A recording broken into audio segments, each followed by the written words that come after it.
Apakah Anda siap untuk berhenti dikuasai oleh emosi, rasionalisasi, atau pendapat orang lain? Video ini bukan ditujukan bagi mereka yang hanya ingin merasa nyaman, melainkan untuk individu yang siap menjadi tak terhentikan.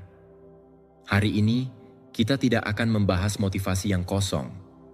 Kita akan membahas cara membangun pikiran yang sangat kuat, terfokus, dan tak tergoyahkan, sehingga dapat membuat orang lain merasa tidak nyaman, terganggu, dan bahkan ketakutan.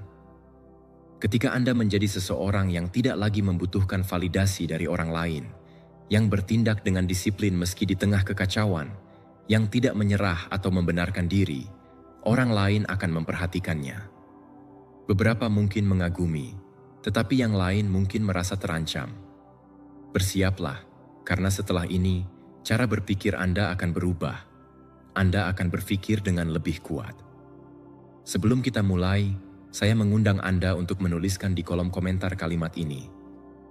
Hari ini saya memilih untuk menguasai pikiran saya, bukan menjadi budaknya. Saya adalah seorang stoik. Tulis dengan niat, dengan ketegasan, dan dengan seluruh komitmen Anda. Karena setiap kata yang Anda nyatakan adalah perintah yang dipatuhi oleh pikiran Anda. Biarkan kalimat ini terukir dalam bawah sadar Anda, menjadi jangkar Anda, dan menjadi pemrograman harian Anda. Tulis, ulangi, dan jadikan bagian dari diri Anda.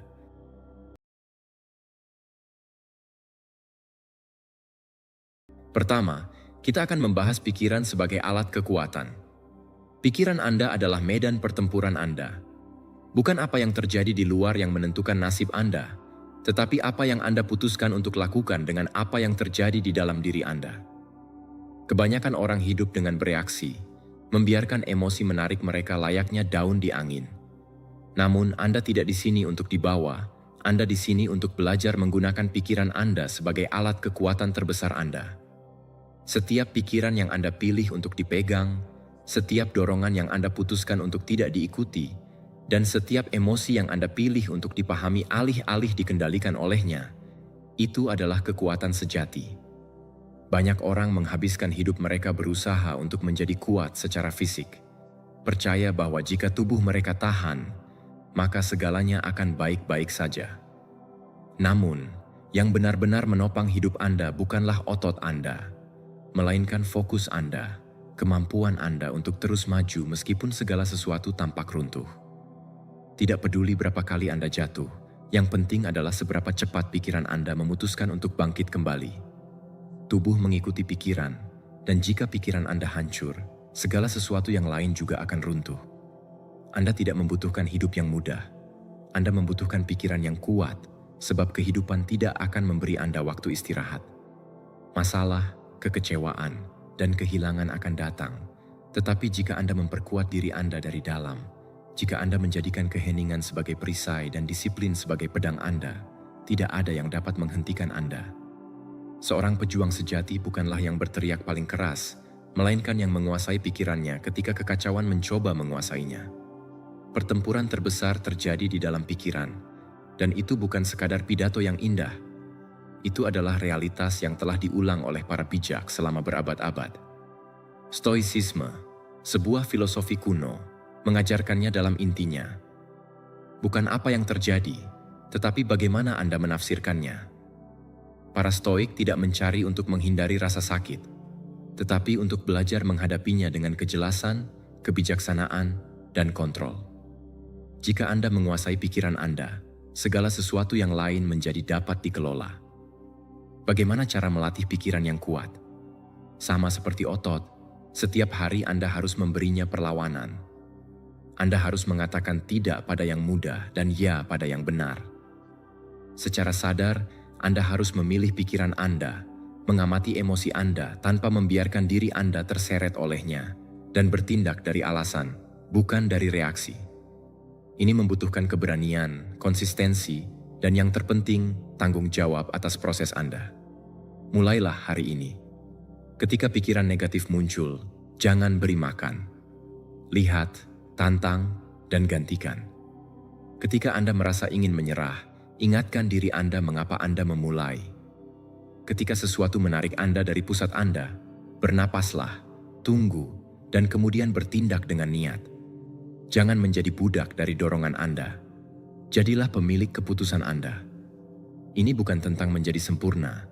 Ini tentang maju meskipun Anda merasa tidak siap. Dalam kemajuan itu, dalam kemenangan mental kecil setiap hari, disitulah pikiran tak terkalahkan dibentuk. Setiap kali Anda memutuskan untuk bertahan daripada mengeluh, Anda tumbuh. Setiap kali Anda memilih pengendalian diri di atas reaksi instan, Anda memperkuat diri. Setiap kali Anda menghadapi kesulitan dengan ketenangan, Anda menjadi seseorang yang lebih bijaksana, lebih terfokus, dan lebih tak terhentikan. Hasil dari pelatihan konstan ini sangat mendalam. Anda tidak lagi hidup di bawah kendali keadaan. Anda tidak lagi membutuhkan dunia untuk sempurna agar merasa damai, karena kedamaian Anda tidak lagi bergantung pada yang eksternal, melainkan lahir dari dalam diri Anda. Ketika itu terjadi, ketika Anda berhasil bertahan dari dalam, Anda menyadari bahwa tidak ada rintangan yang lebih kuat daripada pikiran Anda yang terlatih. Itulah keberhasilan sejati, bukan yang terlihat, tetapi yang bertahan dari yang tidak terlihat. Pikiran sebagai alat kekuatan bukanlah sebuah konsep. Itu adalah cara hidup, cara menghadapi hidup dari kontrol internal, dari ketenangan di tengah badai, dari keyakinan bahwa tidak peduli apa yang datang, Anda siap. Dan tahukah Anda mengapa Anda siap? Karena setiap hari Anda memilih diri Anda. Karena setiap hari Anda memutuskan untuk tidak menyerah. Karena setiap hari Anda melatih pikiran Anda. Bukan untuk tidak merasakan, tetapi untuk merasakan dengan kejelasan, berpikir dengan tujuan, dan bertindak dengan penguasaan. Dan itu, rekan saya, adalah apa yang membuat Anda benar-benar kuat. Kedua, hilangkan 3 kebiasaan yang melemahkan Anda. Jika Anda benar-benar ingin memperkuat diri, Anda harus berhenti menyabotase diri Anda secara diam-diam. 3 kebiasaan yang tampak tidak berbahaya, bahkan manusiawi, tetapi sebenarnya mencuri kekuatan Anda dari dalam, adalah mengeluh, mencari kenyamanan, dan membenarkan diri dengan alasan. Ketiga racun mental ini menyamar sebagai kelegaan sementara, tetapi yang mereka lakukan hanyalah menjaga Anda tetap lemah, pasif, dan terjebak. Jika Anda tidak menghilangkannya, tidak peduli seberapa banyak Anda membaca, merencanakan, atau bermimpi, Anda tidak akan maju. Mari kita bicarakan dengan jelas. Mengeluh tidak mengubah apapun. Itu tidak menyelesaikan masalah, hanya mengulang, memperbesar, dan mengikat Anda pada apa yang tidak Anda sukai, serta memberi makan narasi korban yang menghalangi Anda untuk mengambil kendali. Setiap kali Anda mengeluh, Anda memperkuat ketidakberdayaan Anda.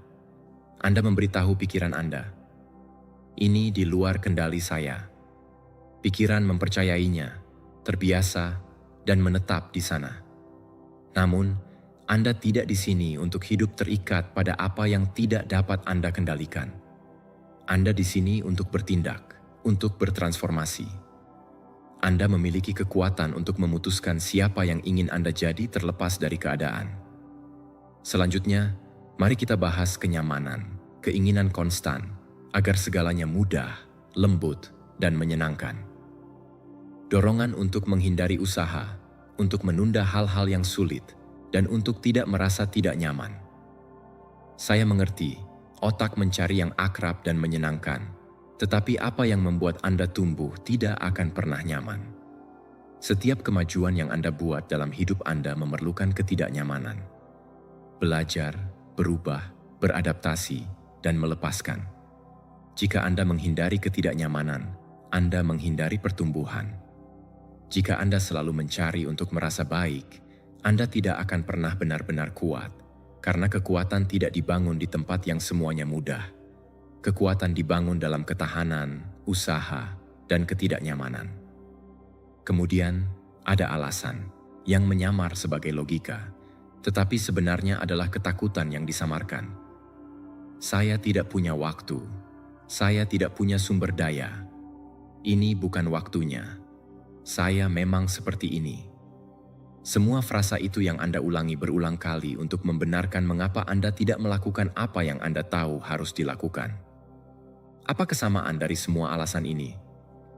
Mereka terdengar baik, terdengar masuk akal, tetapi tidak mengubah apapun. Mereka menenangkan Anda untuk sesaat, tetapi menjebak Anda selamanya.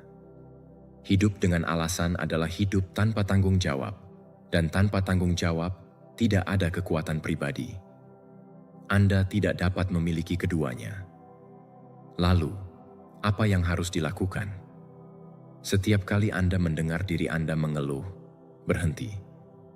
Jadikan itu sadar, bernapas, amati, dan ubah.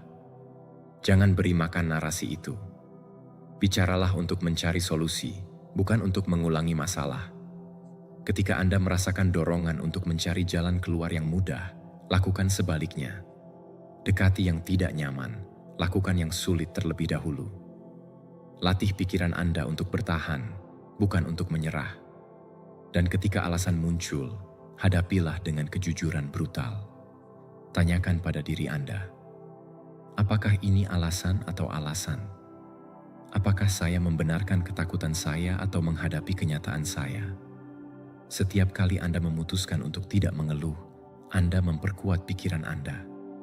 Setiap kali Anda memilih untuk merasa tidak nyaman, Anda memperluas kapasitas Anda. Setiap kali Anda menghilangkan sebuah alasan, Anda mengambil kembali kekuatan atas hidup Anda. Dan itu diulang setiap hari, membangun versi diri Anda yang lebih kuat, lebih jelas, dan lebih bertekad. Stoicisme merumuskannya dalam sebuah frasa sederhana namun kuat. Jangan khawatir tentang apa yang tidak Anda kontrol. Fokuslah pada apa yang Anda kontrol. Keluhan, kenyamanan, dan alasan semuanya berada dalam kendali Anda.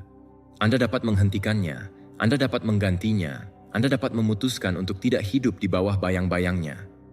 Ketika Anda melakukannya, sesuatu berubah. Anda tidak lagi bereaksi dengan cara yang sama. Anda tidak lagi membutuhkan segalanya sempurna untuk maju. Anda menjadi lebih tegas, lebih terfokus, dan lebih mampu bertindak bahkan di tengah kekacauan, karena Anda tahu bahwa Anda tidak bergantung pada yang eksternal untuk maju. Kekuatan Anda lahir dari sikap Anda, dari keputusan Anda, dan dari disiplin Anda. Anda tidak perlu mengeluh, Anda perlu bertindak. Anda tidak perlu kenyamanan, Anda perlu arah. Anda tidak perlu alasan, Anda perlu keberanian. Semua itu sudah ada di dalam diri Anda.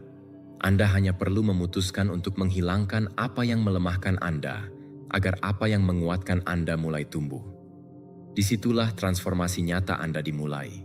Ketiga, neuroplastisitas. Melatih ulang otak Anda untuk beradaptasi dan tumbuh. Otak Anda tidak statis. Itu bukan struktur kaku, tetap, atau terbatas. Ia adalah organisme hidup yang berubah setiap hari dengan setiap hal yang Anda pikirkan, rasakan, dan lakukan. Ini disebut neuroplastisitas, kemampuan pikiran Anda untuk mengatur ulang, beradaptasi, dan belajar cara baru untuk berfungsi, bahkan setelah bertahun-tahun menjalani pola destruktif.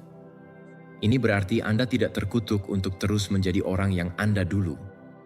Anda dapat melatih ulang pikiran Anda dapat mengatur ulang pikiran Anda, dan Anda dapat membangun kembali hidup Anda dari dalam, mengubah cara otak Anda beroperasi dalam setiap tantangan.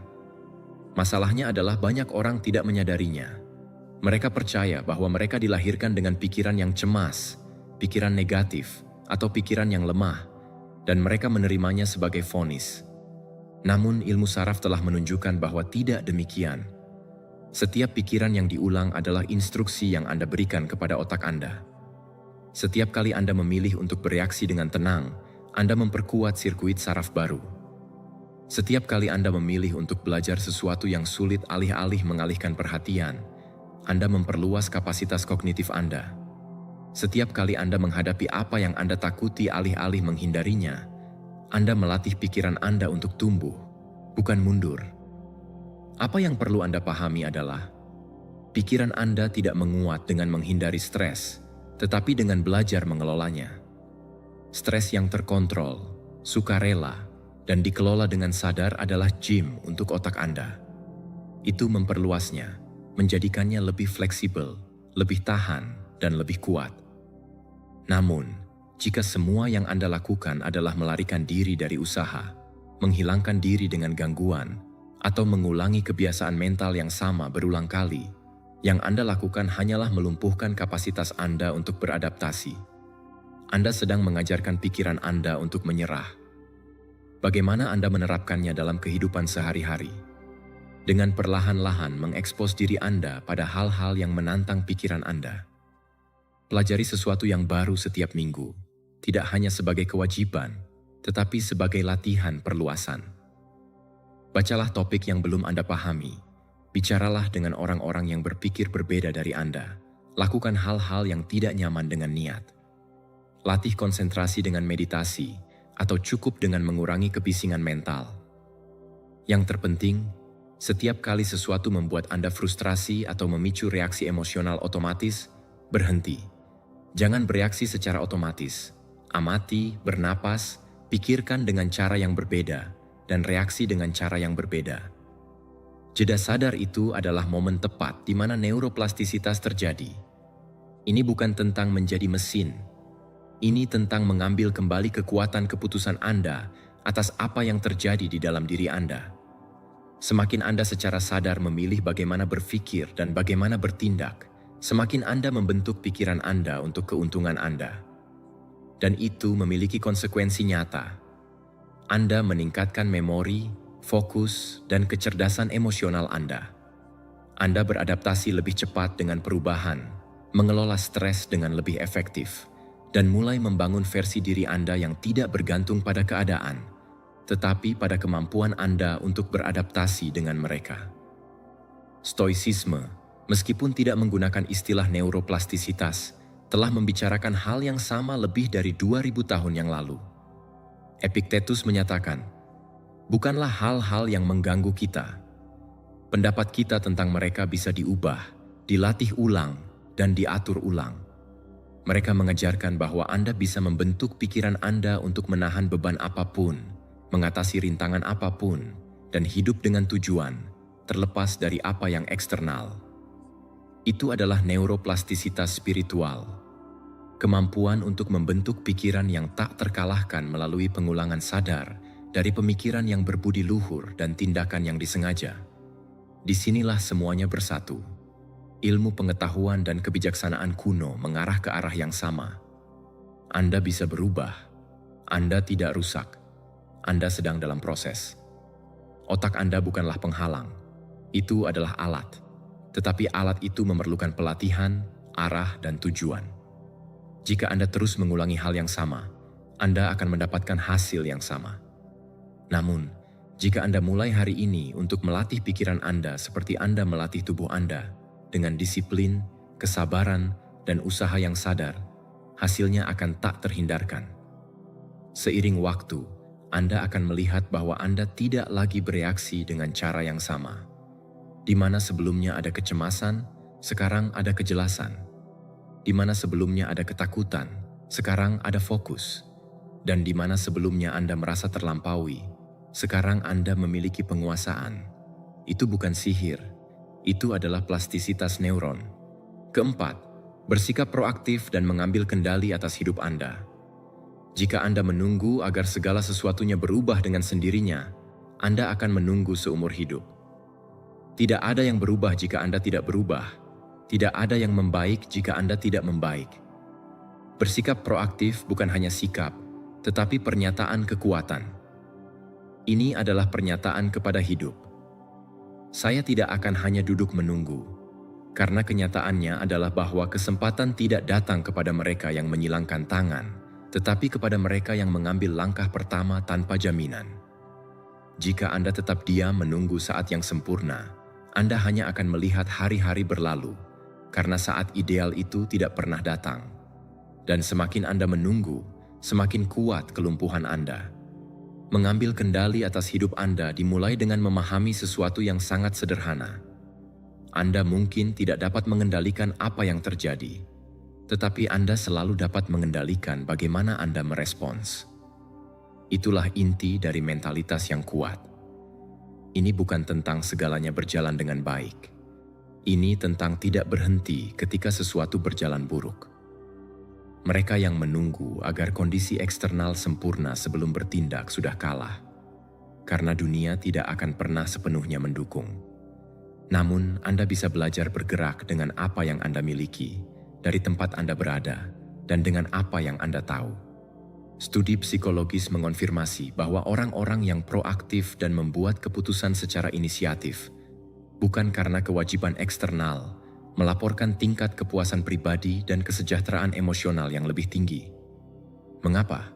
Karena mereka tidak merasa bahwa hidup menarik mereka. Mereka merasa bahwa mereka mengendalikan jalan mereka. Mereka tidak melihat diri mereka sebagai korban keadaan, tetapi sebagai agen aktif perubahan, dan itu mengurangi kecemasan. Ketika Anda memutuskan untuk bertindak, meskipun Anda tidak mengendalikan semuanya, Anda mendapatkan kembali kekuatan Anda. Anda tidak lagi terombang-ambing oleh cuaca, bos, masa lalu, atau ketakutan. Anda sedang bergerak. Anda sedang menciptakan. Bertindak tidak berarti memiliki semua jawaban. Itu berarti tidak menggunakan kekurangan jawaban sebagai alasan. Seringkali kita bingung berpikir dengan bertindak. Kita memutar-mutar rencana, menyempurnakannya, merancang ulang, tetapi tidak mengeksekusinya. Apa yang tidak dieksekusi tidak mengubah apapun. Anda tidak memerlukan rencana besar untuk memulai. Anda memerlukan langkah pertama dan kemudian langkah berikutnya, karena kejelasan tidak selalu mendahului tindakan. Seringkali, tindakanlah yang membawa kejelasan. Apakah Anda menyadari berapa banyak hal yang Anda tunda menunggu saat yang tepat?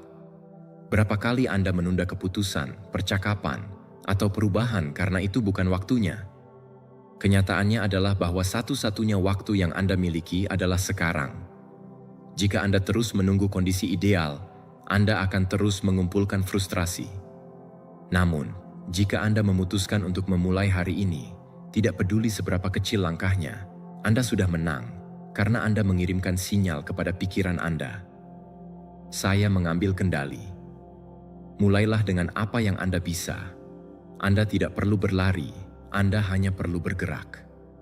Jika tujuan Anda adalah meningkatkan kesehatan Anda, keluarlah dan berjalanlah. Jika itu adalah memulai usaha, mulailah dengan penelitian. Jika itu adalah penyembuhan, tulislah, bicaralah, dengarkan. Tidak masalah jika Anda melakukannya dengan sempurna. Yang penting adalah Anda tidak terus menunggu, karena setiap tindakan keputusan kecil memperkuat pikiran Anda, memperkuat pesan bahwa Anda adalah pemilik hidup Anda. Ini membangun kepercayaan nyata yang tidak bergantung pada hasil, tetapi pada kemampuan Anda untuk terus maju. Stoicisme mengungkapkan ini dengan kejelasan yang abadi. Marcus Aurelius menulis, "Kebahagiaan hidup Anda tergantung pada kualitas pikiran Anda, dan pikiran-pikiran itu harus mengarah pada tindakan." Para Stoik bukanlah orang-orang pasif. Mereka adalah pria dan wanita yang bertindak, disiplin, dan bertanggung jawab. Mereka memahami bahwa menunggu dunia berubah adalah membuang waktu, tetapi mengubah diri Anda, itu benar-benar mengubah dunia yang Anda huni. Mereka melakukannya bukan dari kecemasan, tetapi dari fokus dan kehendak untuk hidup dengan niat, bukan dengan alasan. Jadi berhentilah menunggu, buatlah keputusan, lakukan perubahan, ambil langkah. Anda tidak perlu jaminan, Anda perlu kehendak. Anda tidak perlu tahu segalanya, Anda perlu memulai. Ketika Anda melakukannya, Anda akan merasakan sesuatu yang kuat, bahwa pikiran Anda mulai selaras dengan Anda, bahwa tubuh Anda aktif, dan bahwa emosi Anda teratur. Ketika Anda mengambil kendali, segala sesuatu di dalam diri Anda akan terorganisir kembali. Itulah kekuatan sejati dari menjadi proaktif. Anda tidak lagi hidup bereaksi terhadap apa yang terjadi. Anda hidup menciptakan apa yang Anda pilih. Disitulah Anda menemukan bahwa Anda tidak sedang menunggu keajaiban eksternal. Keajaiban selalu merupakan keputusan berani yang Anda ambil. Kelima, pertahankan harapan di masa sulit. Ketika segalanya tampak menanjak, ketika Anda merasa tidak memiliki kekuatan atau jawaban, ada sesuatu yang tidak boleh Anda izinkan untuk hilang. Harapan. Harapan jauh lebih dari sekadar pemikiran yang indah. Itu adalah energi yang menjaga Anda bergerak ketika segalanya tampak berhenti. Ini adalah percikan yang memberitahu Anda, di tengah kegelapan, bahwa masih layak untuk maju, bukan karena segalanya baik-baik saja, tetapi karena Anda memilih untuk percaya bahwa suatu hari bisa baik-baik saja, dan itu mengubah segalanya. Banyak orang sering berpikir bahwa harapan adalah sesuatu yang muncul ketika segalanya membaik, tetapi sebaliknya, harapan adalah yang membuat segalanya membaik. Itu tidak pasif, itu kuat. Mempertahankan harapan ketika Anda tidak melihat hasil langsung adalah tindakan keberanian. Ini adalah pernyataan paling mendalam dari keyakinan pada diri Anda dan pada kehidupan. Anda tidak perlu memiliki segalanya dengan jelas. Anda hanya perlu tidak menyerah, karena selama Anda mempertahankan harapan, Anda mempertahankan kemungkinan transformasi. Ilmu pengetahuan telah membuktikannya. Banyak studi di bidang psikologi positif telah menemukan bahwa orang yang memupuk harapan memiliki tingkat ketahanan yang lebih tinggi, keterampilan mengatasi yang lebih baik, dan kesejahteraan emosional yang lebih besar. Ini bukan kebetulan. Harapan mengubah fisiologi Anda, mengatur emosi Anda, dan mengaktifkan daerah otak yang terkait dengan perencanaan dan motivasi. Dengan kata lain, ketika Anda memiliki harapan, Anda berpikir lebih baik, bertindak dengan lebih jelas, dan bertahan dengan lebih kuat. Bagaimana cara memupuk harapan itu? Mulailah dengan memilih apa yang Anda perhatikan. Jika Anda hanya fokus pada apa yang hilang, pada apa yang salah, dan pada apa yang Anda kehilangan, kegelapan akan meluas.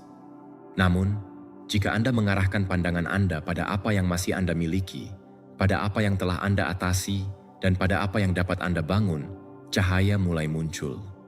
Latih rasa syukur sebagai disiplin harian. Syukuri hal-hal kecil. Syukuri bahkan rasa sakit jika itu mengajarkan Anda sesuatu. Rasa syukur menghubungkan Anda dengan realitas dari perspektif positif dan memberi makan harapan. Cara lain untuk menjaga harapan tetap hidup adalah dengan memvisualisasikan masa depan Anda dengan niat, bukan sebagai pelarian, tetapi sebagai arah. Tanyakan pada diri Anda, apa yang ingin saya lihat tumbuh dalam hidup saya? Versi diri saya seperti apa yang ingin saya bangun dengan rasa sakit ini? Tutup mata Anda dan visualisasikan kemajuan Anda, bukan kebuntuan Anda. Ketika keraguan menyerang Anda, ketika keputusasaan membisikkan bahwa tidak ada gunanya, jawab dengan tindakan Anda. Teruslah maju, meskipun lambat, meskipun Anda belum melihat buahnya, karena fakta sederhana bahwa Anda bergerak menuju ideal, Anda sudah merupakan harapan dalam tindakan. Stoicisme, meskipun sering diasosiasikan dengan ketahanan emosional, juga mengakui pentingnya mempertahankan visi yang tinggi di tengah penderitaan.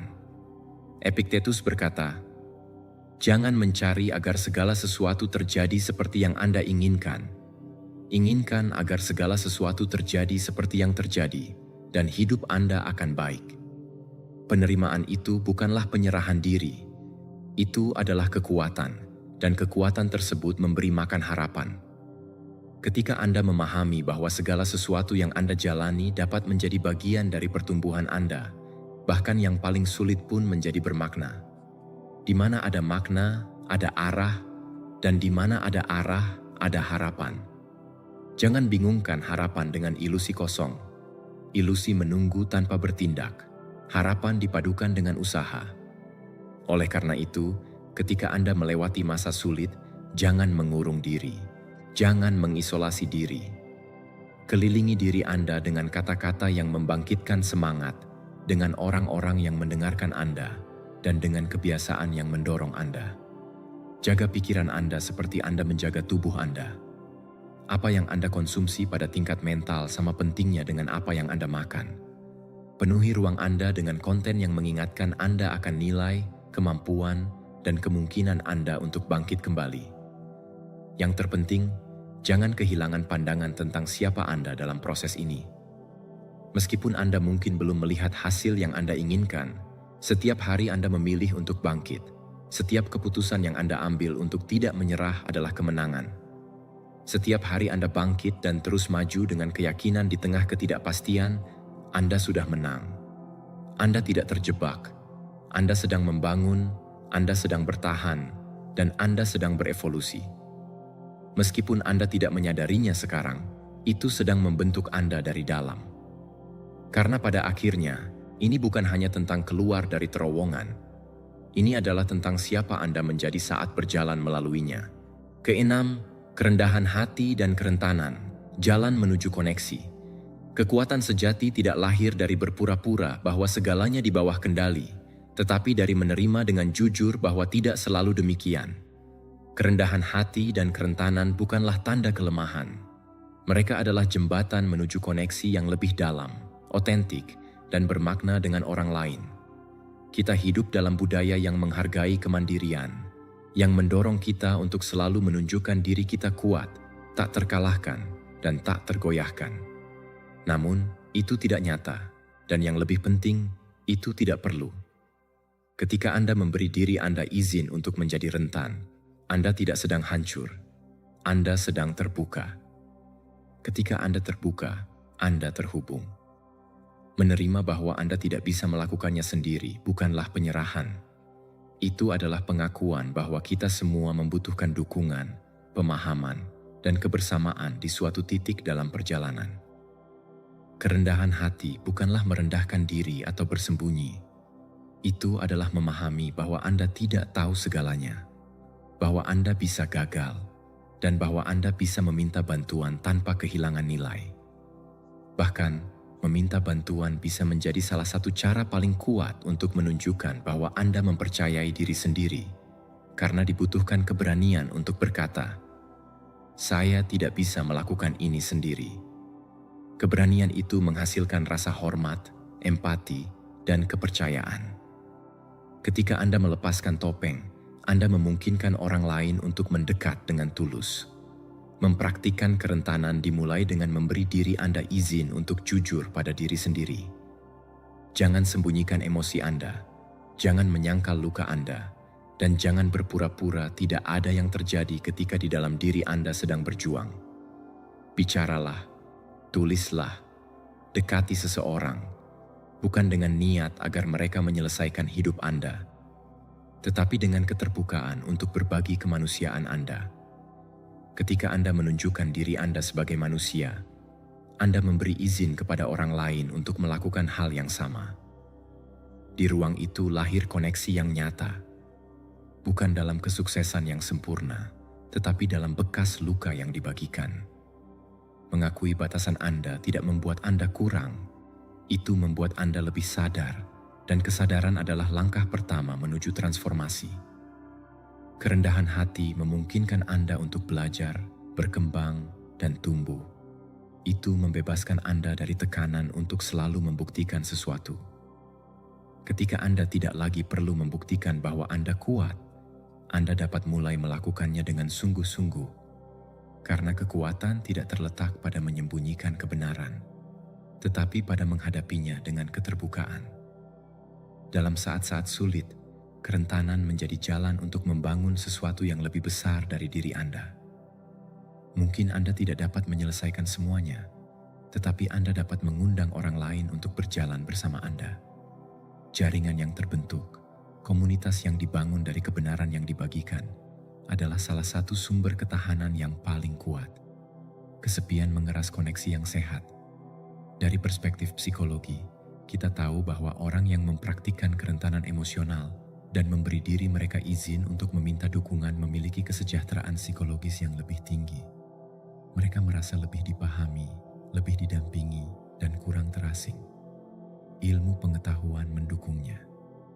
Membuka diri secara emosional, meskipun tampak berisiko, sebenarnya memperkuat hubungan Anda dan mengurangi beban mental Anda. Anda tidak perlu mengangkat semua beban sendiri. Tidak ada yang bisa dan tidak ada yang harus. Stoicisme, meskipun sering salah diartikan sebagai filosofi ketahanan emosional, juga berbicara tentang kerendahan hati. Seneca berkata, "Tidak ada seorang pun yang hilang selama dia bisa menemukan seseorang yang menunjukkan jalan." Marcus Aurelius mengakui dalam meditasi-meditasinya bahwa dia berutang banyak kepada mereka yang membimbingnya, mengajarinya, dan mengoreksinya.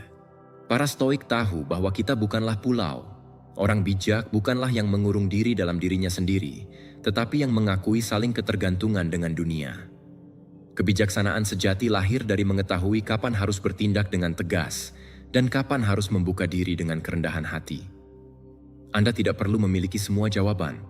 Anda tidak perlu selalu baik-baik saja. Apa yang Anda butuhkan adalah kejujuran pada diri sendiri, belajar untuk berbagi perjuangan Anda, dan memahami bahwa dengan melakukannya, Anda tidak kehilangan apa-apa. Anda mendapatkan hubungan yang nyata, pemahaman yang mendalam, dan kedamaian batin yang hanya datang ketika Anda berhenti melawan kemanusiaan Anda sendiri. Ketika hidup menjadi sulit, dan itu akan terjadi, Anda akan tahu bahwa Anda tidak sendirian, karena Anda memutuskan untuk tidak membangun tembok, tetapi jembatan. Itulah paradoks kerentanan. Dengan mengizinkan diri Anda untuk terlihat, dengan menunjukkan diri Anda yang tidak sempurna, Anda menjadi lebih kuat, bukan karena apa yang Anda sembunyikan, tetapi karena apa yang Anda terima dan bagikan. Dalam penerimaan itu, dan dalam keterbukaan itu, Anda menemukan bentuk kekuatan baru, yang tidak runtuh karena tidak didasarkan pada penampilan, tetapi pada kebenaran. Kebenaran yang dibagikan dengan kerendahan hati, selalu menyatukan, selalu menyembuhkan, dan selalu mengubah. Nomor 7. Pertanyaan yang salah. Ada sebuah pertanyaan yang tampak tidak berbahaya, bahkan logis, tetapi bisa membuatmu terhenti tanpa kamu sadari. Pertanyaan itu adalah, bagaimana? Karena ketika kamu menghadapi sesuatu yang baru, sesuatu yang belum pernah kamu lakukan, bertanya bagaimana saya melakukannya seperti melempar batu pada dirimu sendiri. Bagaimana mengantisipasi rintangan, mengaktifkan keraguan, dan memberi makan ketidakpastian. Jika kamu tidak memiliki pengalaman sebelumnya, bagaimana tidak memberi jawaban, tetapi memberi alasan untuk menunda, memutuskan hubungan dari tindakan, dan mengikatmu pada analisis yang berlebihan. Dan di sana kamu terjebak, berputar-putar, menunggu untuk mendapatkan semuanya jelas sebelum memulai. Namun kejelasan tidak selalu datang terlebih dahulu, seringkali datang setelah kamu memulai. Pikiran mencari keamanan dan bagaimana adalah cara untuk melindungimu, tetapi juga cara untuk memperlambat kemajuanmu.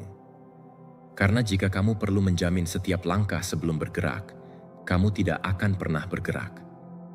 Hal paling kuat yang bisa kamu lakukan adalah mengubah pertanyaannya. Alih-alih bertanya bagaimana saya melakukannya, tanyalah pada dirimu sendiri apa yang ingin saya lakukan dan mengapa itu penting bagi saya. Pertanyaan itu menghubungkanmu dengan niatmu, dengan tujuanmu, dengan energi dalam dirimu. Dan dari koneksi itu, tindakan mulai mengambil bentuk. Meskipun kamu tidak memiliki semua jawaban, apa yang menghambatmu bukanlah kurangnya sumber daya, tetapi kurangnya keyakinan. Ketika kamu tahu apa yang kamu inginkan dan mengapa kamu menginginkannya, bagaimana itu muncul di jalan, bukan sebelumnya. Apa yang memberi arah, mengapa memberi motivasi, bagaimana ditemukan dalam gerakan.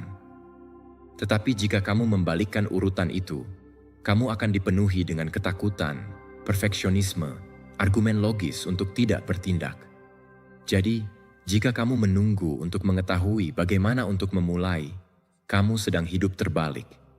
Ketika kamu mengubah fokusmu, sistem sarafmu juga menyadarinya. Kamu beralih dari respon stres ke keadaan fokus. Kepastian tidak datang dari memiliki segalanya yang direncanakan, tetapi dari berada selaras dengan niatmu. Dan itu terasa. Ketika kamu selaras dengan tujuanmu, meskipun kamu tidak tahu semua langkahnya, kamu mengambil langkah pertama dengan keyakinan. Dan saat kamu melakukannya, pikiran berhenti mengantisipasi bahaya, menyesuaikan diri, belajar, menciptakan koneksi baru. Disitulah neuroplastisitas berperan, di mana tubuh dan pikiran dilatih dalam aksi, bukan dalam teori. Cobalah. Lain kali kamu merasa terjebak, jangan bertanya bagaimana saya akan mencapainya. Sebagai gantinya, duduklah dengan dirimu sendiri dan tuliskan apa yang sebenarnya saya inginkan dan mengapa saya menginginkannya. Keluarkan jawaban itu dari dalam dirimu, tanpa hiasan, tanpa rasa takut, hanya kebenaran. Dan ketika kamu jelas, bertindaklah, meskipun itu tidak sempurna, meskipun kamu tidak tahu segalanya. Karena kenyataannya adalah tidak ada yang mulai tahu bagaimana. Kamu belajar dengan melakukan. Dan yang menarik adalah ketika kamu mengubah pertanyaannya, kamu menginspirasi orang lain. Karena sebagian besar hidup dalam kebekuan bagaimana. Ketika mereka melihatmu bertindak tanpa memiliki semua jawaban, kamu mengingatkan mereka bahwa itu mungkin. Kamu memberi izin untuk mencobanya juga. Keyakinan itu menular.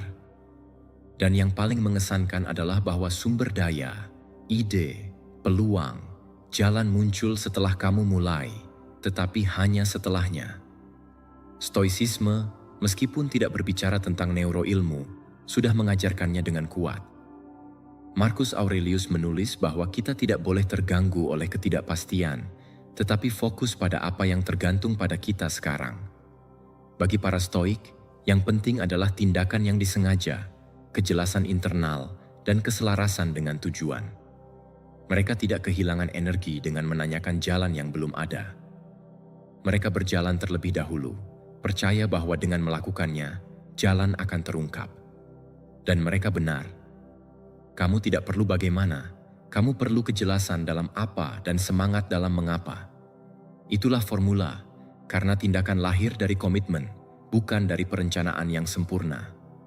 Dan jika kamu benar-benar ingin maju, berkomitmenlah pada visimu sebelum memiliki peta lengkap. Ambil langkah itu tanpa jaminan. Mengapa jika kamu menunggu kepastian, kamu akan hidup terjebak? Tetapi jika kamu memilih untuk memulai, meskipun tanpa mengetahui semuanya, kamu akan selangkah lebih dekat untuk menjadi siapa yang sebenarnya ingin kamu jadi. Dan itulah intinya. Bukan tentang memiliki semuanya terpecahkan, tetapi tentang memiliki kemauan untuk maju tanpa kepastian, dengan percaya pada tujuanmu. Karena pada akhirnya, bukan yang paling tahu yang menang, tetapi yang paling berani. Nomor 8. Pentingnya melakukan hal-hal sulit dengan pilihan. Jika kamu hanya melakukan apa yang mudah, hidupmu akan menjadi sulit. Tetapi jika kamu memilih untuk melakukan apa yang sulit, hidupmu akan menjadi lebih kuat, lebih stabil, lebih milikmu. Dan itu adalah keputusan. Tidak ada yang bisa memaksamu untuk menguatkan dirimu dari dalam. Itu harus menjadi pilihan.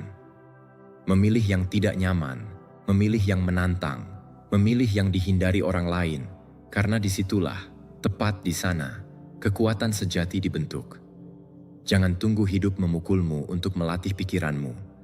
Mulailah menantangnya sendiri. Setiap kali kamu memilih jalan yang sulit dengan kehendakmu sendiri, kamu sedang membangun pikiran yang tidak akan hancur ketika badai datang. Melakukan hal-hal sulit bukanlah hukuman, tetapi persiapan.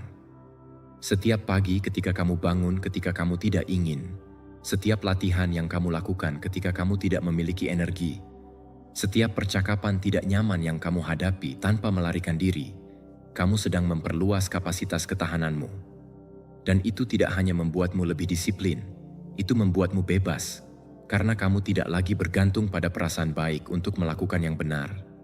Kamu bertindak dari keputusan yang sadar, bukan dari dorongan emosional. Itulah perbedaan antara hidup yang didominasi oleh keinginan akan kenyamanan dan hidup yang dipandu oleh karakter.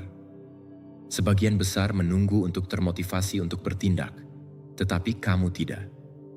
Kamu memilih untuk melakukan apa yang kamu tahu memperkuat pikiranmu, meskipun kamu tidak ingin, karena kamu memahami bahwa setiap tindakan kecil dari ketidaknyamanan sukarela adalah pelatihan yang tidak terlihat, yang mempersiapkanmu untuk yang tak terhindarkan.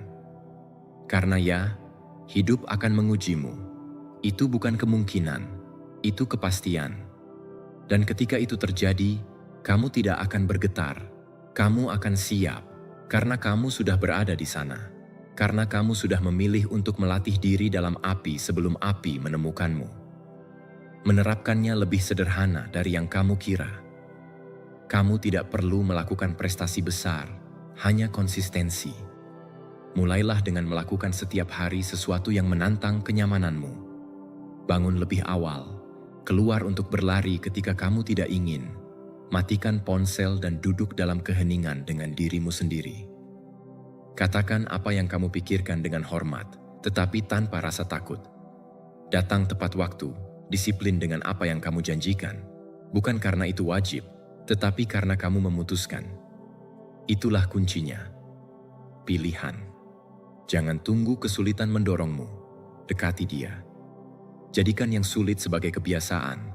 Karena ketika kamu memilih untuk melakukan hal-hal sulit setiap hari, pikiranmu mulai berubah. Ia menjadi lebih tahan, lebih jelas, lebih tenang. Dan yang terbaik dari semuanya, kekuatan itu menular ke semua aspek hidupmu. Kamu memiliki lebih banyak kesabaran, lebih banyak fokus, lebih banyak kepercayaan diri. Kamu tidak lagi panik menghadapi kegagalan atau kritik karena kamu mengenali dirimu, tahu apa yang kamu mampu, dan itu tidak bisa diambil orang lain darimu. Stoicisme telah mengajarkan kebenaran ini selama berabad-abad. Epictetus berkata, kesulitan menunjukkan karakter seorang pria. Bagi para Stoik, tidak ada kebajikan tanpa usaha, tidak ada kebijaksanaan tanpa ketidaknyamanan. Mereka tidak berusaha menghindari rasa sakit, tetapi menguasai reaksi mereka terhadapnya. Mereka secara sukarela melatih pelepasan, kesederhanaan, disiplin, bukan karena mereka masochist, tetapi karena mereka tahu bahwa siapa yang berlatih dalam masa damai akan bertahan dalam masa perang. Dan hidup, cepat atau lambat, akan menjadi medan perang. Kamu tidak bisa menghindarinya, tetapi kamu bisa mempersiapkan diri. Dan disitulah kuncinya, persiapan. Setiap kali kamu memilih kesulitan, kamu sedang membangun otot mental yang akan menopangmu ketika semua yang lain gagal. Ini bukan tentang membuktikan sesuatu kepada siapapun, ini tentang menjadi seseorang yang tidak membutuhkan kondisi eksternal untuk tetap kuat, yang tidak mencari jalan keluar yang paling nyaman, tetapi yang paling berani, karena dia tahu bahwa hanya yang sulit yang mengubah. Jadi lakukanlah yang sulit, lakukanlah sebelum kamu harus melakukannya karena kewajiban. Lakukanlah untuk dirimu sendiri, untuk versi dirimu yang belum ada, tetapi yang sedang kamu bangun dengan setiap langkah tidak nyaman yang kamu ambil hari ini. Karena jika kamu tidak melatih dirimu dalam hal kecil, kamu akan hancur dalam hal besar. Tetapi jika kamu memilih ketidaknyamanan sebagai guru, hidup tidak akan lagi bisa mengejutkanmu dengan rasa sakit, hanya dengan peluang untuk membuktikan siapa dirimu sebenarnya. Dan itulah yang mengubah ceritamu. Bukan yang mudah, bukan yang nyaman, tetapi yang sulit. Yang kamu pilih meskipun kamu tidak ingin. Disitulah kebebasanmu, disitulah kekuatanmu, disitulah transformasimu dimulai. Nomor 9. Menciptakan kepribadian baru melalui pengulangan yang sadar. Kamu bukan masa lalumu. Kamu bukan ceritamu, kamu bukan kesalahanmu atau lingkunganmu. Kamu adalah apa yang kamu ulangi. Kepribadianmu tidak ditulis di batu. Itu dibentuk oleh setiap pikiran yang kamu pilih untuk dipegang, setiap emosi yang kamu putuskan untuk diberi makan, dan setiap tindakan yang kamu ulangi setiap hari. Apa yang kamu sebut saya seperti ini, tidak lebih dari sekumpulan kebiasaan mental dan perilaku yang telah kamu ulangi begitu sering, sehingga sekarang tampak permanen, tetapi sebenarnya tidak. Kamu bisa berubah, kamu bisa membangun kembali dirimu, kamu bisa menciptakan versi baru dari dirimu. Dan semuanya dimulai dengan pengulangan yang sadar. Kuncinya bukanlah melakukan perubahan besar dalam semalam, tetapi membuat keputusan kecil tetapi konsisten. Siapa yang ingin kamu jadi? Jenis orang seperti apa yang ingin kamu jadi dalam 6 bulan, dalam setahun? Tulis, visualisasikan, gambarkan dengan detail. Dan sekarang lakukan sesuatu yang radikal sederhana, tetapi sangat transformatif. Mulailah bertindak seolah-olah kamu sudah menjadi orang itu. Jangan tunggu untuk merasa siap, jangan tunggu semuanya cocok. Mulailah berpikir seperti dia, bergerak seperti dia, membuat keputusan seperti dia. Setiap kali kamu melakukannya, otakmu mulai membentuk koneksi baru. Mulailah menerima diri baru itu sebagai nyata. Tetapi tidak cukup hanya menginginkannya. Kamu harus bertindak. Jika versi baru dirimu disiplin, buatlah keputusan yang disiplin. Jika dia percaya diri, mulailah berbicara dengan percaya diri. Jika dia berani, berhentilah bersembunyi. Tidak masalah jika pada awalnya kamu merasa tidak nyaman. Yang penting adalah kamu bertindak dan mendekati versi baru dirimu. Apakah kamu merasa tidak nyaman, palsu, atau tidak aman? Kamu sedang memprogram ulang pikiranmu dan, seperti otot yang tidak kamu gunakan, pada awalnya akan sulit. Tetapi dengan latihan yang konstan, itu menjadi alami, itu menjadi dirimu. Yang kuat dari proses ini adalah kamu tidak perlu mengubah semuanya sekaligus. Kamu hanya perlu komitmen harian terhadap identitas masa depan itu. Satu tindakan sehari yang selaras dengan kepribadian baru itu. Bangun lebih pagi, katakan tidak pada apa yang sebelumnya kamu toleransi. Mulai percakapan dengan seseorang yang baru. Belajar 20 menit tentang apa yang sebelumnya kamu tunda. Itu adalah keputusan kecil, tetapi secara keseluruhan menulis kembali identitasmu. Karena kamu tidak menjadi seseorang yang baru dengan memikirkannya, tetapi dengan bertindak berbeda berulang kali, sampai kamu tidak bisa lagi mengenali dirimu dalam yang lama. Jangan menunggu untuk merasa termotivasi. Pengulangan yang sadar tidak memerlukan motivasi, ia memerlukan niat. Kamu memutuskan kebiasaan mana yang akan dipertahankan, kamu memilih pikiran mana yang akan diperkuat. Kamu bisa berhenti memberi makan apa yang tidak ingin kamu jadi lagi. Dan, dalam proses itu, kamu meninggalkan karakter yang membatasi dirimu dan menghidupkan diri yang sebenarnya bisa kamu jadi. Bukan karena itu dipaksakan kepadamu, tetapi karena kamu memilihnya. Stoicisme telah mengajarkan kebenaran ini sejak berabad-abad lalu. Epictetus berkata, "Pertama-tama katakan pada dirimu sendiri jenis orang seperti apa yang ingin kamu jadi, kemudian lakukan apa yang harus kamu lakukan." Para Stoik tahu bahwa karakter dibentuk dalam pengulangan, bahwa tidak cukup hanya menginginkan untuk menjadi bijak, berbudi luhur, atau kuat. Kamu harus mempraktikannya setiap hari, bahkan ketika kamu tidak ingin. Karena di dalam praktik yang konstan, sukarela, dan sadar itulah esensi baru terbentuk. Perbedaan besar antara mereka yang mengubah hidup mereka dan yang tidak adalah bahwa beberapa mengulangi masa lalu mereka, dan yang lain mengulangi masa depan mereka. Kamu memutuskan apakah setiap hari kamu akan menegaskan apa yang sudah kamu lakukan atau berlatih apa yang masih bisa terjadi. Setiap pikiran negatif yang tidak kamu beri makan, setiap dorongan yang kamu kendalikan, setiap kali kamu memilih jalan yang sulit di atas yang otomatis, kamu sedang menulis satu baris baru dalam ceritamu. Dan baris itu, diulang cukup lama, akan menjadi halaman, dan halaman itu menjadi bab baru. Kamu tidak perlu menunggu tanda, kamu tidak perlu menunggu seseorang memberi izin. Kamu bisa mulai di sini dan sekarang.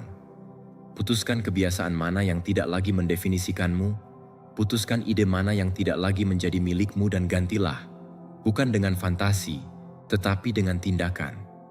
Dan dengan setiap tindakan, dengan setiap keputusan sadar, kamu akan mulai melihat bahwa lingkunganmu berubah, bahwa hubunganmu berubah, bahwa emosimu berubah, dan semuanya karena kamu memilih untuk menciptakan kepribadian baru dari dalam. Nomor 10. Berpikir kritis adalah alat yang paling tajam.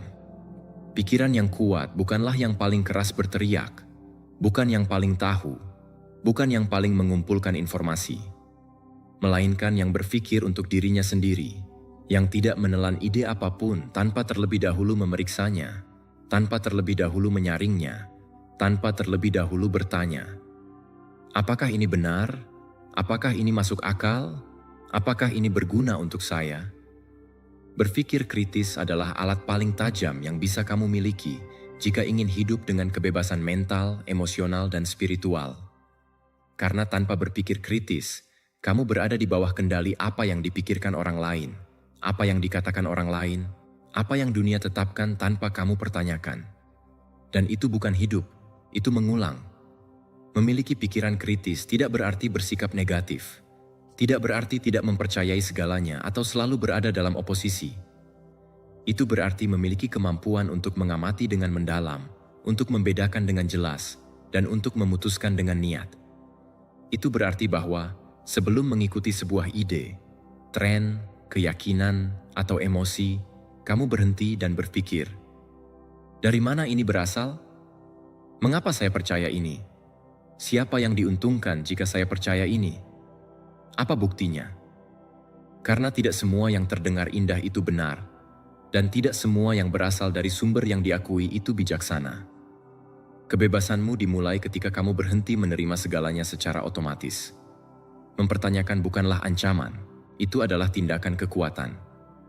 Bertanya pada dirimu sendiri, mengapa saya percaya ini? Sama pentingnya dengan bernapas. Mengapa kamu mengikuti aturan tertentu? Mengapa kamu mengulangi frasa tertentu?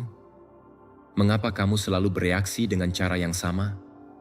Banyak dari jawaban otomatis kamu tidak lahir dari dirimu, tetapi lahir dari lingkunganmu, dari budaya kamu, dari pendidikanmu, dari luka-lukamu. Jika kamu tidak mempertanyakannya, kamu akan hidup seperti gema. Tetapi jika kamu berani untuk menganalisis apa yang kamu pikirkan, kamu akan menemukan bahwa kamu dapat membangun cara baru untuk melihat hidup yang lebih milikmu, lebih jernih, lebih kuat. Dan ini dapat dilatih. Mulailah dengan mengamati pikiranmu seolah-olah itu milik orang lain. Jangan identifikasi dirimu dengan mereka segera. Dengarkan apa yang kamu katakan pada dirimu setiap hari dan tanyakan, apakah ini memperkuat saya atau membatasi saya? Apakah ini memiliki dasar yang nyata atau hanya ketakutan yang menyamar? Lakukan hal yang sama dengan berita, dengan nasihat, dengan opini umum. Sebelum mengadopsi sebuah posisi, cari tahu, bandingkan, uji.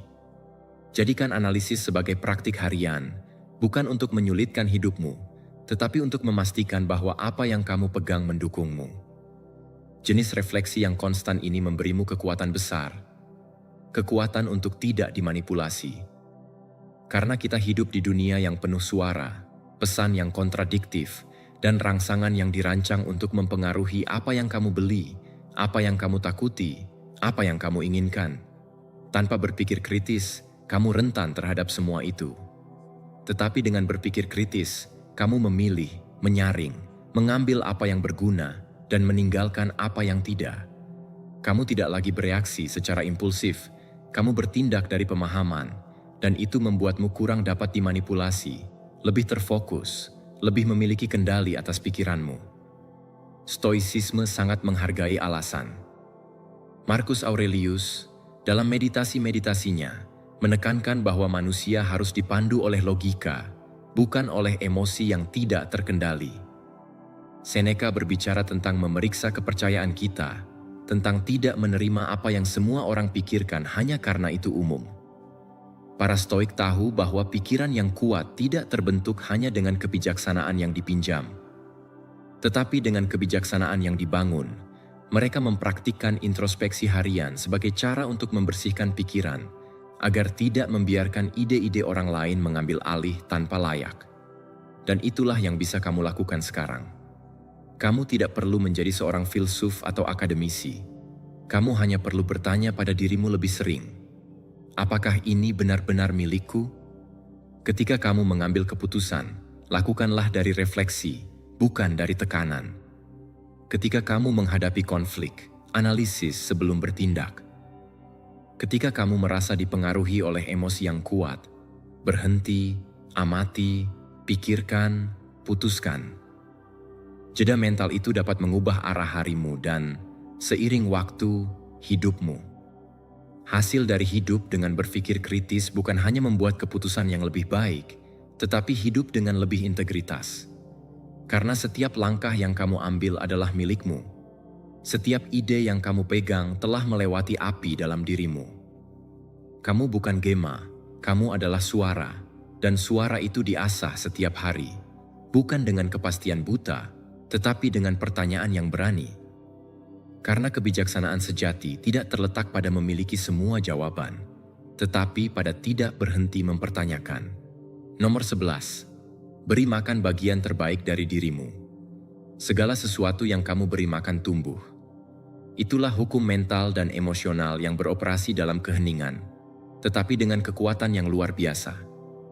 Jika setiap hari kamu memberi makan keraguanmu, ketakutanmu, pikiran negatifmu, jangan berharap mereka menghilang. Harapkan mereka tumbuh, menjadi lebih kuat, lebih keras, lebih hadir. Tetapi jika kamu memilih untuk memberi makan bagian terberani dari dirimu, bagian yang bermimpi, yang bertindak, yang percaya, maka bagian itu akan berkembang. Dan itu adalah pilihan harian. Kamu tidak perlu menghilangkan semua ketakutanmu, kamu hanya perlu berhenti memberinya makan. Pikiran adalah seperti taman. Apa yang kamu tanam dan sirami dengan perhatianmu akan mekar, apa yang kamu abaikan akan mati. Jika kamu menghabiskan harimu fokus pada apa yang tidak bisa kamu kendalikan, pada apa yang kamu kurang, pada apa yang bisa salah, itulah yang akan menguat. Tetapi jika kamu memutuskan untuk fokus pada kemampuanmu, pada nilai-nilaimu, pada apa yang sudah kamu atasi, mentalitasmu berubah, energimu berubah, cara kamu menghadapi hidup berubah. Karena kamu memberi kekuatan pada bagian dirimu yang ingin maju, bukan pada bagian yang ingin bersembunyi. Setiap pagi kamu memiliki kesempatan untuk memutuskan bagian mana dari dirimu yang akan kamu beri makan. Mungkin kamu bangun dengan kecemasan, dengan pikiran kritik diri, dengan putus asa. Itu normal. Pikiran secara default melindungi dan terkadang melakukannya dengan membayangkan yang terburuk. Tetapi disitulah pilihan sadar kamu masuk. Kamu bisa tetap di sana, memperkuat yang negatif, atau kamu bisa menarik napas dalam-dalam dan mulai berbicara pada pikiranmu dari bagian tertinggi dirimu, memberitahunya, hari ini saya akan bertindak dari keberanian, bukan dari ketakutan. Hari ini saya akan fokus pada apa yang bisa saya lakukan, bukan pada apa yang belum saya ketahui. Dan ini bukan tentang mengabaikan kenyataan atau berpura-pura bahwa semuanya sempurna. Ini tentang memilih dari mana kamu ingin hidup kenyataan itu. Kamu dapat menghadapi kesulitan dari keputusasaan atau dari ketetapan hati. Masalahnya mungkin sama, tetapi energimu yang internal mengubah segalanya. Itulah sebabnya penting untuk menjaga apa yang kamu ulangi, apa yang kamu pikirkan, apa yang kamu percayai tentang dirimu. Karena dengan setiap pikiran, kamu melatih bagian dari pikiranmu, dan kamu memutuskan mana. Jadikanlah praktis. Setiap hari, luangkan waktu beberapa menit untuk mengidentifikasi satu kualitas positif dalam dirimu. Tidak peduli seberapa kecil itu muncul. Mungkin kamu adalah seseorang yang mendengarkan dengan baik, seseorang yang tidak pernah menyerah, seseorang yang selalu berusaha untuk belajar. Tulis, ingat, dan sepanjang hari cari peluang untuk bertindak dari sana.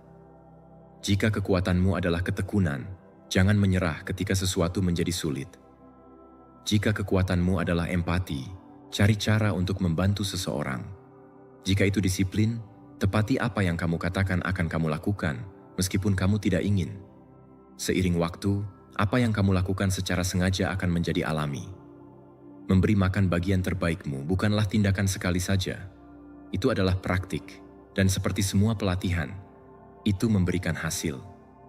Dengan pengulangan, kamu akan terkejut melihat bagaimana dialog internalmu berubah. Bagaimana kamu membuat keputusan yang lebih berani, bagaimana kamu menghadapi situasi yang sebelumnya menghalangimu. Karena kamu telah menciptakan di dalam dirimu suara yang lebih kuat, lebih jelas, lebih selaras dengan siapa yang sebenarnya ingin kamu jadi. Para Stoik tahu itu. Marcus Aurelius menulis bahwa kebahagiaan tergantung pada dirimu sendiri, bukan pada apa yang terjadi. Itu tidak berarti menolak rasa sakit, tetapi mengingat bahwa kamu dapat memutuskan bagaimana menghadapinya. Seneca juga berkata, "Di mana ada manusia, ada kesempatan untuk kebaikan. Dan kebaikan itu dimulai dari diri sendiri, dengan memilih untuk memberi makan pikiran yang mulia, berani, konstruktif, bahkan di tengah kekacauan." Transformasi sejati tidak datang dari mengubah yang eksternal, tetapi dari memutuskan siapa yang mengambil kendali di dalam dirimu. Apakah itu bagianmu yang takut, tidak aman, dan berulang, atau bagianmu yang sadar, berani, dan tegas? Kamu tidak perlu bayanganmu menghilang, kamu hanya perlu berhenti memberinya kata terakhir. Karena apa yang kamu beri makan menjadi kuat, dan jika setiap hari kamu memilih untuk memberi makan yang terbaik dari dirimu, bagian itu akan tumbuh begitu besar, sehingga ketika tantangan datang, kamu tidak akan merespons dari ketakutan, tetapi dari kekuatan yang kamu bangun, langkah demi langkah, pikiran demi pikiran, pilihan demi pilihan. Dan itulah yang benar-benar mengubah hidupmu. Nomor 12. Cerita yang kamu ceritakan pada dirimu sendiri. Suara paling kuat yang kamu dengar bukanlah suara dunia, tetapi suaramu sendiri. Cerita yang kamu ceritakan pada dirimu setiap hari tidak hanya mendeskripsikan hidupmu, tetapi juga mendefinisikannya. Karena kamu tidak hidup sesuai dengan apa yang kamu hidup sesuai dengan apa yang kamu percayai bahwa kamu.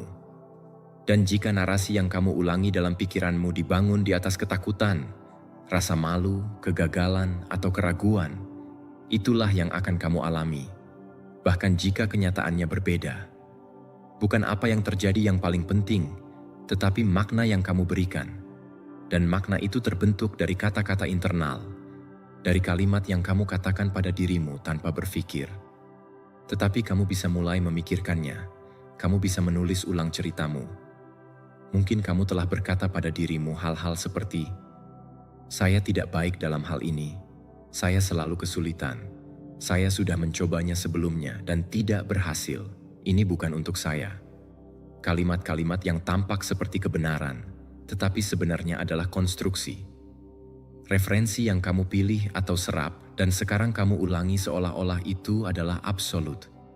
Dan setiap kali kamu mengulangi mereka, kamu memperkuat identitas itu, bukan karena itu benar, tetapi karena kamu sedang melatihnya. Tetapi inilah yang transformatif.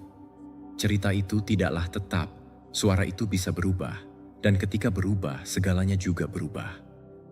Pikiran berfungsi melalui pengulangan. Apa yang kamu ulangi menjadi nyata bagimu, bukan karena itu benar, tetapi karena otakmu mulai mencari bukti yang mengonfirmasi narasi itu. Jika kamu berkata bahwa kamu lemah, pikiranmu akan mencari momen-momen kelemahan. Jika kamu berkata bahwa kamu tidak bisa, kamu akan melihat alasan untuk menyerah. Tetapi jika kamu mulai berbicara pada dirimu dari keberanian, jika kamu mulai fokus pada apa yang telah kamu capai, pada apa yang telah kamu atasi, pada apa yang kamu mampu lakukan, persepsimu berubah. Dan ketika persepsimu berubah, keputusanmu juga berubah, dan dengan mereka, hidupmu. Mulailah dengan mengamati. Jadilah brutal jujur. Cerita apa yang sedang kamu ceritakan? Apakah itu cerita yang mendorongmu atau yang menghambatmu? Apakah itu cerita yang menghormati usahamu atau yang menghukum kesalahanmu? Apakah itu cerita yang memungkinkanmu tumbuh atau yang mengutukmu pada masa lalu? Dan jika kamu menemukan bahwa kamu terjebak dalam narasi yang lama, negatif, dan membatasi, jangan hukum dirimu. Syukuri. Itu adalah cara perlindungan, adaptasi, tetapi sekarang kamu tidak lagi membutuhkannya. Sudah saatnya untuk menulis sesuatu yang baru. Lakukan dengan sengaja. Tulis narasi baru yang dimulai dengan kekuatanmu, bukan dengan kegagalanmu. Yang mengatakan, "Saya telah jatuh, tetapi saya juga telah bangkit." Yang mengakui rasa sakitmu, tetapi juga kemajuanmu. Yang tidak menyangkal kesulitan, tetapi tidak menjadikannya sebagai takdir. Ceritamu harus menjadi jembatan, bukan penjara. Dan untuk itu, kamu harus menceritakannya dengan kesadaran, dengan pilihan, dengan tujuan. Bicaralah tentang dirimu seperti kamu akan berbicara tentang seseorang yang kamu kagumi. Bukan untuk berbohong pada dirimu, tetapi untuk mengingatkan dirimu tentang apa yang kadang-kadang kamu lupakan. Karena ya, kamu telah melalui banyak hal, tetapi kamu juga telah mengatasi banyak hal. Kamu telah mengatasi lebih banyak daripada yang kamu ingat. Kamu telah tumbuh lebih dari yang kamu akui. Dan versi dirimu yang sedang kamu bentuk membutuhkan untuk mendengar cerita yang memberdayakannya, bukan yang mengikatnya. Karena jika kamu terus mengulangi apa yang tidak ingin kamu jadi, kamu akan tetap menjadi itu. Tetapi jika kamu berani berbicara seperti seseorang yang sudah bergerak maju, kamu akan mulai hidup seperti orang itu. Stoicisme sangat memahaminya. Epictetus berkata bahwa kita tidak terpengaruh oleh apa yang terjadi pada kita, tetapi oleh apa yang kita katakan tentang apa yang terjadi pada kita. Ini adalah narasi internal. Itulah akar penderitaanmu atau kebebasanmu. Marcus Aurelius juga menulis untuk mengingatkan dirinya sendiri bagaimana seharusnya berpikir, bagaimana seharusnya menafsirkan peristiwa, bagaimana seharusnya merespons. Karena bahkan kaisar yang paling berkuasa pun tahu bahwa pertempuran terpenting terjadi di dalam pikiran dan bahwa cerita yang diceritakan di sana mendefinisikan segalanya. Jadi ubahlah ceritanya, bukan besok, tetapi hari ini. Mulailah dengan kalimat yang berbeda. Gantilah saya tidak bisa dengan saya sedang belajar. Gantilah saya selalu gagal dengan saya sedang dalam proses. Gantilah ini bukan untuk saya. Dengan saya akan menemukan sampai di mana saya bisa sampai. Ulangi itu. Tulis, hidupi. Dan kamu akan melihat bagaimana cerita baru itu mulai terbentuk di dalam dirimu. bukan sebagai fantasi, tetapi sebagai realitas baru yang kamu pilih untuk ciptakan, kata demi kata, keputusan demi keputusan. Nomor 13. Kekuatan pernapasan dan kontrol mental. Bernapaslah, bukan hanya untuk bertahan hidup, tetapi untuk bangkit. Karena di dalam dirimu ada alat yang tenang, konstan, dan sangat kuat. Pernapasanmu adalah sesuatu yang telah kamu lakukan sepanjang hidupmu tanpa berpikir, tetapi ketika kamu memutuskan untuk melakukannya dengan niat, dengan kesadaran, semuanya berubah. Pernapasan yang sadar bukanlah tren, itu adalah praktik ancestral. Ini adalah pintu langsung ke kontrol mental, ketenangan emosional, kekuatan batin. Ketika kamu belajar menguasai pernapasanmu, kamu mulai menguasai pikiranmu. Dan ketika kamu menguasai pikiranmu, dunia tidak lagi mengontrolmu. Kamu menghadapinya dari tingkat yang berbeda. Setiap inhalasi adalah kesempatan untuk kembali ke saat ini. Setiap ekshalasi, undangan untuk melepaskan apa yang tidak kamu butuhkan. Masalahnya adalah kita hidup begitu cepat, begitu reaktif, begitu terpengaruh oleh kebisingan eksternal, bahwa kita telah melupakan alat dasar ini. Dalam momen stres, ketakutan, depresi, pernapasan kita menjadi dangkal, cepat, tidak teratur. Dan apa yang terjadi ketika kamu bernapas seperti itu? Tubuhmu masuk ke dalam mode waspada, pikiranmu menjadi kacau, pemikiranmu tidak terkontrol.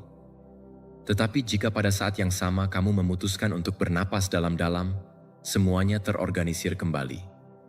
Metode Wim Hof misalnya, telah terbukti bahwa kamu dapat mengubah fisiologimu dan keadaan emosionalmu hanya dengan pernapasan. Kamu dapat mengaktifkan sistem imunmu, mengurangi stres, mengalirkan oksigen ke otakmu, menenangkan pikiranmu. Itu bukan sihir, itu biologi yang diterapkan dengan kesadaran. Dan kamu tidak perlu berjam-jam setiap hari. Cukup luangkan beberapa menit setiap pagi atau malam untuk terhubung dengan dirimu sendiri melalui udara yang masuk dan keluar dari tubuhmu. Ini adalah cara paling sederhana dan langsung untuk mengambil kontrol nyata atas apa yang kamu rasakan, pikirkan, dan putuskan. Jadikan itu bagian dari rutinitasmu. Sebelum memulai harimu, duduklah, tutup mata, tarik napas dalam-dalam melalui hidung, rasakan bagaimana dadamu terisi, bagaimana diafragma kamu mengembang. Buang napas perlahan melalui mulut, melepaskan ketegangan, melepaskan kebisingan.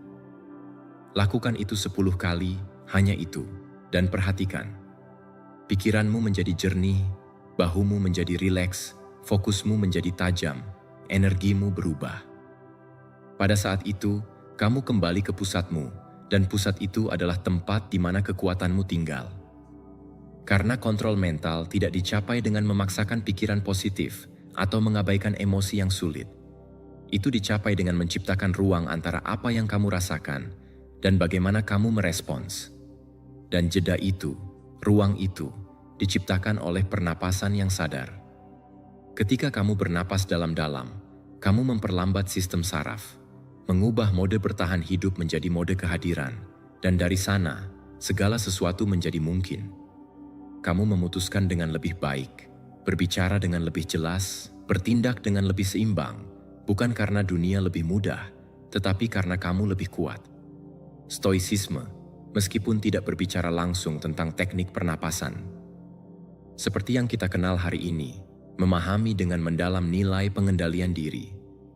Marcus Aurelius, dalam meditasi-meditasinya berkata, jiwa menjadi sama dengan pikiran yang paling sering dijaganya, dan tidak ada yang membersihkan. Pikiran itu seperti tindakan sadar untuk bernapas dan mengamati. Seneca di sisi lain berbicara tentang nilai ketenangan di tengah badai, tentang perlunya melatih pikiran agar tidak terbawa oleh hasrat. Dan apa cara yang lebih baik untuk memulai pelatihan itu selain melalui napas? Pernapasan yang sadar adalah jangkar. Itu mengeluarkanmu dari kebisingan kecemasan masa depan dan masa lalu, mengembalikannya ke sekarang, dan hanya di sekarang kamu memiliki kekuatan. Setiap kali kamu mempraktikannya, kamu memperkuat bagian dari dirimu yang tidak bergantung pada yang eksternal. Karena apa yang terjadi di luar bisa menjadi kacau, tetapi di dalam dirimu ada ruang yang selalu bisa kamu kunjungi. dan ruang itu diaktifkan setiap kali kamu bernapas dengan niat. Jangan meremehkan yang kecil. Satu napas dalam dapat mencegah pertengkaran, dapat memberimu ketenangan untuk mengambil keputusan penting, dapat menyelamatkan harimu dan seiring waktu dapat mengubah hidupmu. Jadi jangan menunda. Jangan tunggu sampai di tepi kehancuran. Jadikan pernapasan sebagai ritual harian. Jadikan napasmu sebagai latihan untuk pikiranmu. Dan ketika tekanan, ketakutan, ketidakpastian datang, ingat. Kamu tidak perlu berlari, tidak perlu berteriak. Kamu hanya perlu berhenti, bernapas, kembali kepada dirimu. Dan dari sana, bertindak dengan ketenangan, dengan kehadiran, dan dengan kekuatan. Karena pikiran yang bernapas tidak patah, ia menjadi lebih kuat. Nomor 14. Percayalah pada dirimu sendiri dengan keyakinan yang tak tergoyahkan. Percayalah pada dirimu bahkan ketika tidak ada orang lain yang melakukannya. Percayalah pada dirimu dengan keyakinan yang tak tergoyahkan, tenang, tegas. Bukan dengan teriakan atau pamer, tetapi dengan tindakan. Karena kepercayaan yang sebenarnya tidak ditunjukkan dengan berbicara, tetapi dengan bertindak. Kamu tidak perlu dunia memberi tepuk tangan padamu atau semua orang percaya pada mimpimu. Yang kamu butuhkan adalah percaya pada dirimu, mengetahui bahwa jika kamu tetap teguh, jika kamu bangkit berkali-kali, jika kamu terus maju bahkan ketika kamu lelah, lambat laun semuanya akan sejalan. Tetapi tidak ada yang terjadi jika kamu tidak terlebih dahulu membangun keyakinan yang tenang di dalam dirimu. Kepercayaan diri tidak diwariskan atau dibeli, itu dilatih, diperoleh di pagi hari ketika kamu memutuskan untuk melanjutkan. Di hari-hari yang tidak ada yang melihat, dalam pertempuran internal yang kamu lawan dan menangkan tanpa ada yang mengakuinya. Kepercayaan yang nyata tidak didasarkan pada hasil yang langsung, tetapi pada komitmen, pada ketekunan, pada mempertahankan visimu bahkan ketika hasilnya terlambat. Karena ya, hasilnya memang terlambat, dan jika kamu tidak memiliki keyakinan pada dirimu sendiri, kamu akan menyerah sebelum waktunya. Tetapi jika kamu memiliki keyakinan yang tak tergoyahkan itu, kamu bekerja seolah-olah tidak mungkin gagal, karena kamu tahu bahwa kesuksesan bukanlah masalah keberuntungan, tetapi masalah tidak menyerah. Jangan tunggu orang lain untuk memvalidasimu. Kebanyakan orang tidak memahami apa yang kamu bangun.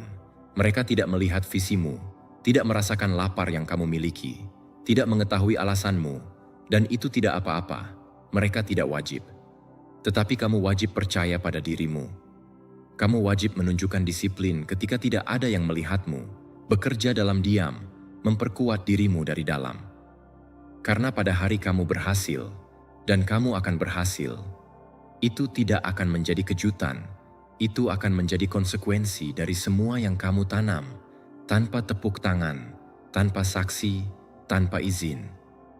Setiap hari kamu memilih untuk maju, bahkan ketika kamu tidak ingin, kepercayaan dirimu tumbuh. Setiap rintangan yang teratasi adalah bukti bahwa kamu bisa, dan kamu tidak perlu berteriak tentangnya. Kamu hanya perlu mempertahankannya. Kepercayaan diri bukanlah kesombongan, itu adalah kepastian. Itu adalah melihat tantangan dan berkata, mungkin tidak mudah, tetapi saya akan menemukan caranya. Itu adalah tidak bergantung pada motivasi untuk bergerak, karena kamu tahu bahwa motivasi itu tidak stabil.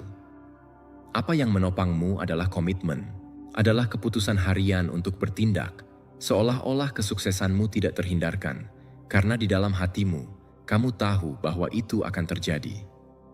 Ambil tanggung jawab atas prosesmu. Jangan cari-cari kambing hitam. Jangan tunggu kondisi ideal. Jangan serahkan keyakinanmu ke tangan orang lain. Jalan tidak akan terbuka dengan sendirinya. Kamu harus membukanya sendiri. Dengan ketekunanmu, dengan fokusmu, dengan tekadmu. Dan setiap langkah yang kamu ambil dari energi itu memperkuat citra yang kamu miliki tentang dirimu sendiri. Hingga suatu hari kamu menyadari bahwa kamu tidak perlu lagi meyakinkan dirimu. Kamu sudah tahu. Kamu telah menjadi seseorang yang tidak menunggu persetujuan, yang tidak memerlukan izin, yang berjalan dengan jelas. Itu adalah keyakinan yang tak tergoyahkan. Stoicisme mengajarkan kebenaran ini dengan kekuatan yang mengagumkan. Epictetus berkata, "Tidak ada orang yang bebas jika tidak menguasai dirinya sendiri." Dan menguasai diri sendiri dimulai dengan mempercayai kemampuanmu, tanpa tergantung pada kebisingan eksternal. Marcus Aurelius menulis bahwa pikiranmu menjadi tak terhentikan ketika kamu berhenti memperhatikan hal-hal yang tidak kamu kendalikan dan fokus pada kebajikanmu, tindakanmu, dan kewajibanmu. Mereka tidak menunggu kondisi ideal. Mereka melatih karakter mereka di tengah kekacauan. Dan itu adalah kepercayaan yang sebenarnya. Mengetahui bahwa kamu dapat bertahan, beradaptasi, dan maju tanpa mempedulikan apa yang terjadi di luar. Jangan meremehkan kekuatan keyakinan internal. Kamu tidak perlu merasa percaya diri untuk bertindak. Bertindaklah dan kepercayaan itu akan datang. Bangun visimu dengan setiap kemenangan kecil harian, dengan setiap janji yang kamu tepati, dengan setiap alasan yang kamu tolak. Berhentilah meminta izin, berhentilah menjelaskan mimpimu, berhentilah berhenti setiap kali kamu tidak mengerti bagaimana. Bagaimana itu terungkap ketika kamu memutuskan untuk melanjutkan tanpa ragu. Dan jika kamu ragu, jangan berhenti. Bernapaslah, sesuaikan, tetapi teruslah. Ada saatnya ketika keyakinan yang dulunya rapuh menjadi kokoh. Saat di mana kamu tidak lagi mendefinisikan dirimu oleh kegagalan, tetapi oleh kemampuanmu untuk bangkit. Saat di mana kamu tidak lagi meminta validasi karena kamu adalah sumbernya sendiri. Nomor 15. Pentingnya perawatan diri, tidur, nutrisi, dan olahraga. Tubuhmu bukanlah aksesori dari pikiranmu. Itu adalah dasar, wadah, alat terkuatmu. Dan jika kamu tidak merawatnya, pikiranmu juga akan menderita.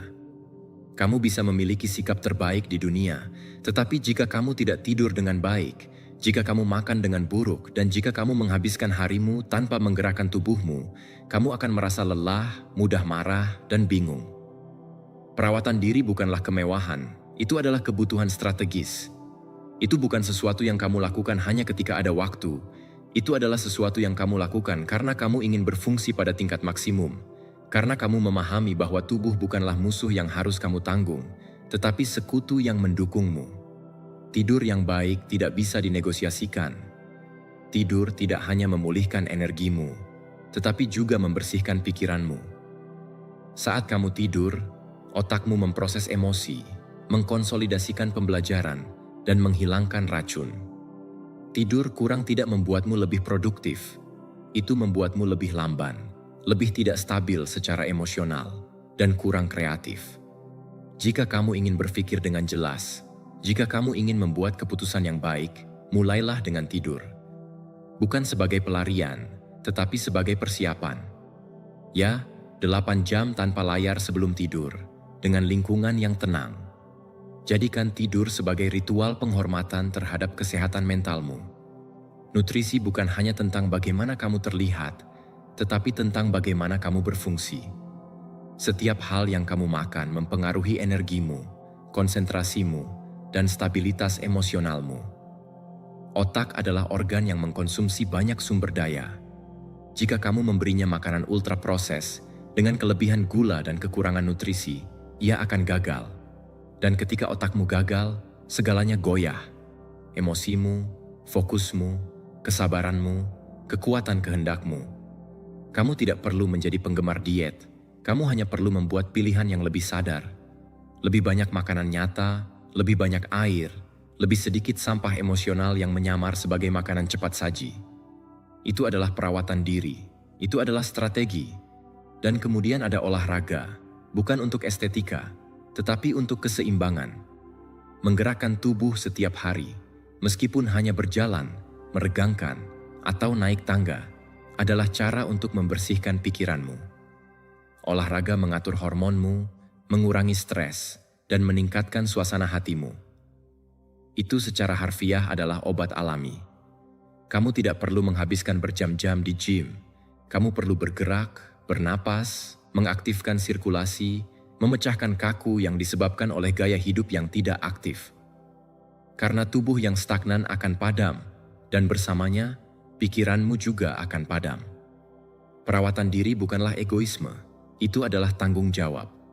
Ini bukan tentang memanjakan dirimu, tetapi tentang menopang dirimu. Ketika kamu merawat dirimu, tidak hanya kamu merasa lebih baik, kamu juga memberikan yang terbaik dari dirimu kepada orang lain, karena tidak ada yang bisa memberikan apa yang tidak mereka miliki. Jika kamu kelelahan, kacau, dan meradang di dalam, energimu akan mencerminkannya. Dan tidak peduli seberapa keras kamu berusaha di luar, kamu akan mengangkat beban struktur internal yang lemah. Jadi mulailah dari dirimu, dari dalam, dari yang dasar, karena yang dasar adalah yang paling kuat. Para Stoik memahaminya dengan sempurna. Meskipun mereka tidak berbicara dalam istilah modern tentang kesehatan fisik, mereka mengajarkan pentingnya disiplin diri, penguasaan tubuh, dan keteraturan dalam kehidupan sehari-hari. Epictetus berkata, "Tidak ada pria yang bebas jika tidak menguasai dirinya sendiri. Dan menguasai diri sendiri juga mencakup tanggung jawab atas kesejahteraan fisikmu." Marcus Aurelius dalam meditasi-meditasinya secara konstan merujuk pada pentingnya keseimbangan antara tubuh dan pikiran, pada kebutuhan untuk tidak hidup dikuasai oleh kesenangan atau kemalasan. Tubuh harus dilatih dan dihormati, bukan karena kesombongan, tetapi karena kebajikan. Jadi jika kamu mencari lebih banyak kejelasan, lebih banyak kekuatan, lebih banyak ketahanan, jangan mulai dari dunia, mulailah dari tubuhmu. Tidur lebih baik, makan lebih baik, bergerak lebih banyak. Lakukan itu sebagai tindakan loyalitas kepada dirimu sendiri. Kamu tidak perlu melakukannya dengan sempurna, kamu hanya perlu melakukannya dengan niat. Perbaikan kecil setiap hari, satu keputusan yang lebih sadar, satu langkah lebih dekat ke keseimbangan. Karena setiap kebiasaan perawatan diri yang kamu perkuat adalah satu bata lebih dalam membangun versi terbaik dari dirimu. Dan ketika tantangan datang, karena mereka pasti akan datang, mereka tidak akan menemukanmu lemah, bingung, atau lelah. Mereka akan menemukanmu siap dengan pikiran yang jernih, tubuh yang kuat, dan energi yang tidak berasal dari motivasi, tetapi dari komitmen terhadap kesejahteraanmu. Dan persiapan itu, yang tenang tetapi kuat, akan membuat perbedaan. Tidak hanya dalam bagaimana kamu hidup, tetapi dalam siapa kamu menjadi.